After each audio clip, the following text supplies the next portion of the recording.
In April of 1970, 3 men drifted 200,000 miles from Earth, trapped in a dying spacecraft. They had no way home. The world held its breath. But what really happened aboard Apollo 13, and why did its commander, Jim Lovell, make decisions that could have sealed their fate? This is not the movie version. This is the untold story of Jim Lovell, a man who had already faced death in space before. What NASA didn't tell you, what the cameras didn't show, and the moment Lovell thought they wouldn't make it back alive. Born in Cleveland, Ohio in 1928, James Arthur Lovell Jr. grew up watching the birth of modern rocketry. But long before Apollo 13, Lovell faced another brush with disaster. Gemini 8, 1966, where a spacecraft spun out of control at 1 revolution per second, and the astronauts almost blacked out. Lovell learned one thing that day: in space, survival depends on decisions made in seconds, with no margin for error. On April 11, 1970, Apollo 13 left Earth. Lovell's crew, Fred Hayes and Jack Swigert, were bound for the moon. The mission was smooth, almost routine, until 55 hours in.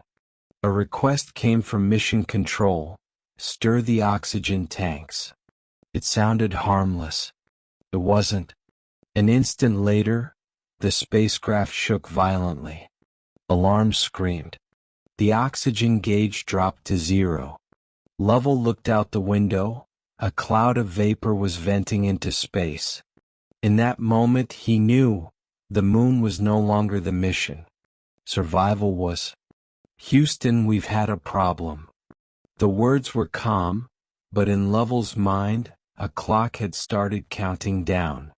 Power, water, oxygen, all running out. The crew shut down almost everything to save power. Temperatures inside dropped to near freezing. Every breath produced a visible cloud. Their water supply was rationed to a few sips per day. And there was one more problem: carbon dioxide. The filters in the lunar module didn't fit the command module systems. NASA engineers had to invent a fix, using only what was aboard. They called it the mailbox. It looked ridiculous, but it worked. To get home, Lovell had to use the moon's gravity as a slingshot, a maneuver that had to be perfect. Too steep, and they'd burn up in Earth's atmosphere. Too shallow, and they'd bounce back into space, lost forever. With almost no navigation systems online, Lovell relied on a single sighting of Earth in the window, and his gut. 4 days after the explosion, against all odds, Apollo 13 splashed down safely in the Pacific.